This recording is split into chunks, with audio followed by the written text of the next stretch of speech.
Hello folks, and welcome to another Richard Head Longbows video. Yes, the channel that helps you make bows and arrows by using our combined experience in the bow making world. If you're new to the channel, welcome, and feel free to subscribe if you're interested in bows and arrow making.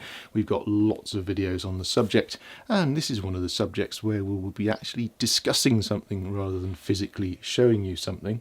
It's a subject that has cropped up many a time over the years, particularly more recently as more and more people like yourself are getting into bow making and perhaps actually doing it as a living, i.e. charging for your products.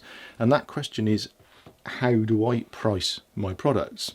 We get asked it by people a lot, and we notice it a lot that perhaps people aren't sure of how to price their products. And this applies to any craft. This kind of formula that we're using here can be used for anything, not just bow and arrow making. And also, don't forget, this video is being made in July 2020. If you're watching this in 10 years time, some of these figures might not be the same. Or 100 years or 100 years. I don't know how long the interweb's going to last. Who knows how long Google is going to last. But yeah, it's something that people wanted to know about, and well, we've gone through the basics of how we do a breakdown, and these are approximate figures which may help you do a breakdown of how to price your products. Where on earth do we start with this? What we're going to do is give some basic figures, which can be refined depending on your own individual circumstances. But really, we're talking about longbows initially, because that's what we understand. I've got some notes, so if I keep looking down, that's what I'm doing, is reading the notes. Basically, the longbow, in recent years, it's been looked upon as a cheap item. It's not always been a cheap item. In the Middle Ages, bows were produced by craft guilds, and you had to get into one of the guilds to be a member. You couldn't just turn up and say you made bows. It was a bit of a closed shop, really. And the king would request the Worshipful Company of Bowyers in London to produce a certain number of bows for a forthcoming campaign against the French or whoever he'd fallen out with. So the company of Bowyers, they actually regulated the price of bows and who could make them. So the prices were kept at a sensible level that people made a living at. They were running businesses in London and feeding their family and all the rest of it. So it was a proper business.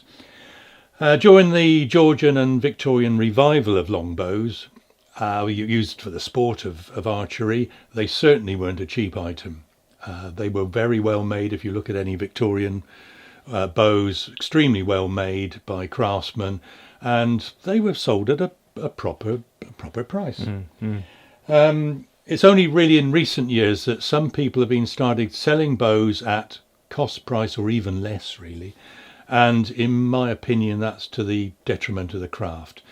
Not all modern longbow makers underprice things by any means, but there are an awful lot. And if you're out there making and selling bows on eBay, for example, you're running a business. If you're taking money for something, even if you're making it at the shed at the bottom of your garden and hardly charging any money for it, you're still running a business, and you should declare that on your annual tax return. So you've got to pay tax on it, or you should do. If you don't, you might find someone shops you in. And we know this happens. It could be a pucker longbow making business that objects to people selling stuff for next to nothing. Could be a disgruntled customer. Could be one of your neighbours who don't like what you're doing. So be careful. That is likely to happen. You get a knock on the door, and it'll be the Inland Revenue. We know plenty of people. And it does happen. This isn't just scaremongering. No. We know it happens. We know it happens. Yeah. So that's just a bit of an introduction, really.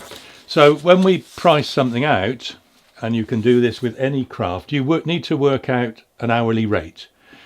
You know how long it takes you to make something, so you need to charge per hour. If you get someone round to do some maintenance on your house or whatever, they will charge you an hourly rate, which isn't £8 an hour, which is the sort of minimum wage. Yeah. It will be a rate that covers the cost of their business and their overheads. ourselves, this is a very rough breakdown of some of the major items on the list. Insurance. We pay for craft liability insurance for public and product liability. These days, with no win, no fee solicitors, people get injured, they can make a claim. Yeah. If a bow breaks, and they do break, if it's a lightweight bow, you might get hit over the head with it, no great damage. But you could have a bit of wood go in your eye and blind you in one eye. You'd certainly have someone suing you then. And if you're a member of the Craft Guild, you've actually been examined by your peers, they know that you're able to make a bow to a good standard, you don't skimp on materials. But other people who haven't got that experience are perhaps using slightly substandard materials, and again, you're open to risk. So product insurance costs us about £300. If you're running a workshop, even if it's a shed at the bottom of a garden, you're using electricity. You've probably got a heater on in the winter, so you've got to allow for that, couple £100. Equipment that you've got, you'll need to repair it, maintain it, depreciation on it. You've got to make an allowance for that. Postage, you'll be posting out letters to people, this sort of thing, probably 50 quid or so. Cleaning, you've got to allow for cleaning.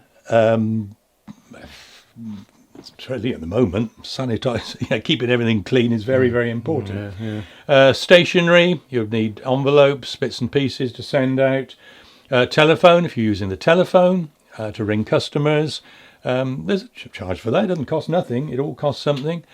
If you're running a vehicle, you need to make an allowance for that because you'll be using it for business. You need to make sure that your vehicle insurance covers you for business. So, you could allow £500 for the use of your car.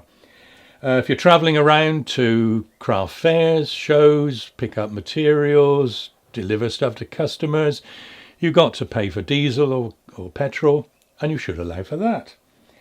If you're advertising your business, whether it's in magazines, on the internet, you've got a website, it all costs money. And it's got to be paid for by someone, and that someone is the customer. So you've got to allow for advertising. Bank charges. If you've got a business bank account, they're going to charge you money for running it. So you've got a few £100 to add on there. Small tools. If you're buying, replacing a saw, sandpaper, bits and pieces, you need to make an allowance for that as well. And if you're running a business that's a little bit more than just doing something in your shed, you need probably, to make sure you don't fall foul of the tax man, you need an accountant. And that'll probably cost you £500 a year. So all those figures, and adding in something for premises, if you're not renting somewhere, and if you're renting somewhere, this is going to add a lot of money.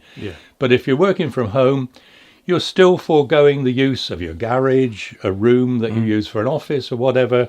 It usually creeps into several rooms. You should make an allowance for that, say another £500. So our total for overheads, very roughly, and this isn't our business overheads ourselves, a bit more than this, but that roughly comes to £3,500. So that's overheads. Right, we now need to calculate our hourly rate, which includes the overheads. So let's assume that the annual salary, the average annual salary in the UK is £27,000. So add that to our overheads, so that's £30,500 we need to get every year to cover our basic salary and overheads. Right. So we need to work out how many hours we actually work a year. Too many. So let's say there are 52 weeks in a year, which there are actually. That's not a guess. Oh, we had to Google it, but You had to check that. So 52 weeks. Let's say you take 4 weeks holiday, which is unlikely, but let's assume you do. Who's doing that? So that drops you down to 48 weeks a year. So you need then to work out your productive hours a day. And say you work 8 hours a day. Some of that time is spent on the telephone, looking at umpteen emails, Facebook messages, God knows what, going to the toilet, making a cup of tea. Yeah. So out of that, you probably only work 6.5 hours a day of productive work. And say you work 5 days a week. So 48 weeks times 6.5 hours times 5 days is 1,560 hours. And that's the number of hours you work in the week. So if you divide your overheads and salary, our 30,500 figure, by the number of hours in a year, 1560, that comes out to approximately £20 an hour. Did you say 1,560 hours a week? Not a week. I don't think you meant that. Don't we? No. Did I say a week? Yeah, we don't work 1,560 hours a week. I thought we did. Not here, we don't. Not anymore. No, per year. Sorry. Year. This is why this is very rough and ready. Very rough. Okay, so that's your 30,500 divided by 1,560 equals approximately £20 an hour. Right, £20 an hour. So when you're making something, and it takes you 10 hours to make it, you multiply that by 20. So 20 times 10 is 200. So that's your hourly rate. Okay. We've now got to go on to cost of materials. And this is obviously more specific now to bow making. Exactly. But you can extrapolate it for whatever craft it is you happen to be doing. Yeah. So let's assume you're going to make a bow from lemon wood, purple heart and bamboo. So lemon wood, you've got to get that from a timber merchant. And current prices for lemon wood is £221 a cubic foot plus VAT. So that comes out at £265 a cubic foot. So let's say you purchase 5 cubic feet, which is £1,327. So that's the basic cost of the materials. But that's not back at your workshop. Whenever we went to get lemon wood, as soon as it came into the importers, we would drive, sort through it all, and select what we wanted, and either bring it back with us, or if it was a large amount, get it then couriered back to us. And that'd be the two of us. That's two of us. But let's assume it's only one person. So you've got to go to the importers, select the materials, look through tons of it, and drive back again. That's going to take you all day. Easily. Yeah. So you're looking at £150 to add on for the labour of you actually going and looking at the materials and selecting it.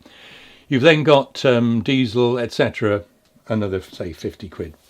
So that brings that 1327 up to 1527 per cubic foot. Sorry, for all of that materials, for the 5 cubic foot. 5, yeah. You've then got to add waste. Even though you selected it, there will be wastage in it. Guaranteed. When you cut it up, you'll find there's some of it is not as good as you thought it was. Let's say you add 20% for wastage. That brings you to 1,833. You divide that by your 5 cubic feet, and that brings it to £366 a cubic foot. If you then work out the volume you need in a piece of wood to add to the belly of a bow, it works out about £30. So your piece of lemon wood is £30. Yeah. The purple heart is not as expensive as lemon wood. It's about half that. So you're looking at about £15 for that, and about £5 for bamboo. Right. So that's our 3 bits. That's right.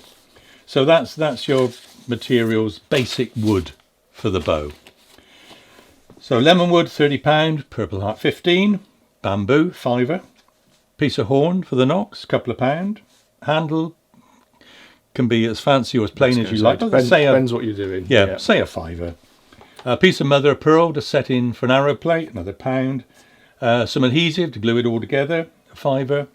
Couple of £1 for varnish, £5 for basic materials for a bowstring, sundries, another £5, because there's always bits and pieces you've forgotten about. So the materials come to £75. The labour, you've got to then work out the number of hours you spend making the bow or whatever product you're making. We've got some rough hours here. Selecting materials, cutting out and gluing, 1.5 hours. Cutting the shape, including marking out the bow, 30 minutes. Roughing it out, 1 hour. Tillering, We got 2.5 hours. If you're lucky. Could be all day. Could be I mean, all this day. is the difficult bit, and these figures are very, very rough and ready. Anyone who knows anything about tillering, it can vary greatly. But anyway, yeah. Making the knocks, if you're making a simple pair of knocks, an hour. Could be a lot longer if you're making a fancy knock, and a lot of people do. Yeah. Fitting the knocks to the end of the bow, half an hour, say. Fitting the handle, half an hour. Making the bowstring, half an hour. Sanding, final checking, an hour. And varnishing, about an hour. So that comes to a nice round 10 hours. So 10 hours at £20 an hour is £200. So that now with your materials comes to £275. Which is your bare minimum. It's coming up. Yeah. So that's the basic cost. If I can find my other bit of paper. So that's our basic. So that's just the materials and the labour to actually produce the item. Yeah. So But then you've got everything else on top of that. So that was 275. Now let's assume you allow a guarantee on your bow. Yeah. Well, someone's got to pay for that. Why should you pay for it? So you've got to add that onto the cost. So let's say 1 in 20 bows causes a problem. Yeah. So we add 5% on, another £15. Most people include a bag with the bow. Yeah. So let's say another tenner. So that brings you up to a nice round £300. And that's the basic cost of making the bow. It's your basic labour. It's the materials with no profit added onto the materials. So that's your basic cost. If you're running a business, you really need to have some profit for buying new machinery, buying more materials, because the materials price go up by the time you get round to buying some more. You need to allow for being off ill and all the rest of it. Yeah, and anything can happen. any business makes a profit. Yeah, They don't just yeah. cover their costs. This is why people can be billionaires and run super yachts, which we're getting round to. Yeah, but we're slowly So- building our super yacht. out of bits of old wood. Yeah. Those Old broken lemon those wood. broken longbows we keep getting back. So that brings you up to £300. Now, if you were selling to a shop, they would probably double that price. Or at worst, they would add 50% on plus VAT. So you need to add a markup, and that's quite normal. And normally, you would double the cost. So £300 becomes £600. Let's say, though, that you only add 50% to be a little bit more reasonable. That would make the £300 £450. And that's closer to the sort of prices that we've been charging for our bows. If you added that markup, it means if you did sell to a shop, you could reduce your markup a bit to allow. Otherwise, if you're selling it to them at your basic price, you're not making any profit on it. No, not making nothing. You're not.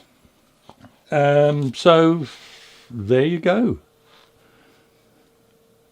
So just think about it, really. Think about what you should be charging. And a lot of this obviously comes down to people's lifestyles, what they want to achieve out of it, what level of business you are intending the making of items to be, whether it's a full-time business, a part-time business, or whatever it is that you're trying to do.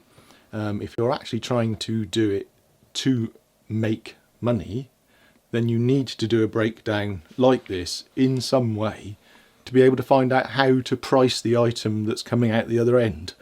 Otherwise you won't be making any money if you're just doing it completely blindly. If you're not taking note of any of the prices of all the materials, your overheads, any of the things Richard's just run through, you will have no idea whether you're making any money out the back end of what you're producing anyway. No. So you need to make some note of what you're doing. Exactly. Otherwise it's completely pointless. A lot of people on Facebook, on the woodworking site, always keep coming up with, I've made such and such. How much should I charge for it? People want to say, know. well, hang on a minute. How long did it take you to make it? How much an hour do you want to earn? What do the materials cost? And this it's a is what you've got to work out. It's a basic formula. It's not massively complicated. It's not as difficult as it may sound from what we were just running through there. And you only need to do it once. You don't need to keep doing this every month or something. No. Once you've worked out the basic cost and as I say, lifestyle, what you want to get out of it at the other end, That may make it sound like we're charging an awful lot or something. Well, you're not. People or are we're not. undercharging. That's the problem. Longbows, as I said right at the beginning, Yeah. have been looked upon as a cheap item because people have been making them cheaply because they just fancy doing it, really. Not trying to stop people doing that. No. But people ask the question, how do I price my stuff that I'm making and selling? Well, that's how you do it. That is how you work out your overheads, your hourly rate and things like that. And don't forget, as I said at the beginning, you should be reporting it to the Inland Revenue and they will charge you 20% tax on it. You're running so it as a bear that in business. mind as well. I mean, anyone out there who's watching this, who's done craft or run any other sort of business, will know this and will see people on eBay like we do selling bows for £100. And eBay will take 10% off it as well. Yeah, so you know there is no money in it, yet they're doing it as a business. They set up a business name, set up a website, Facebook page and YouTube channel and all these things, but are still selling stuff at £100 on eBay. Then we can't quite work out why you'd be wanting to do that. Really doesn't make any sense to me anyway. So, no, again, well, not with the risk of bows breaking and injuring someone and no insurance and no experience. So I don't quite understand how that works. But anyway, there you are, folks. That's how we do it. We're not saying that's how you should do it. But if you are one of those people out there who's been asking us how to, then that's how you can do it. That's how you can do a breakdown of how to charge for your items. And we hope that you do it in the correct way. We hope you do it safely. And we hope that you are the sort of people that are continuing to push for traditional longbows and traditional archery in general to be a sport that is a craft and a sport that is appreciated by people and not something that is just cheapened, like as Richard said, had certainly been in the past. We don't want to see that happening again, because that will prevent people from coming into this to be able to actually make a profit and make their livelihood out of doing it. And there are a few young people now who have started up and who are doing this and want to do this as their business.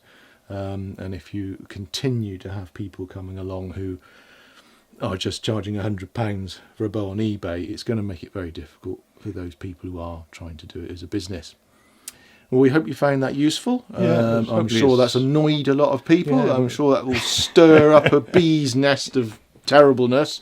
And I'm sure you'll comment in the comment section below if you hate us or you agree with us. Either way, we'd like to hear. And we'll talk to you again soon.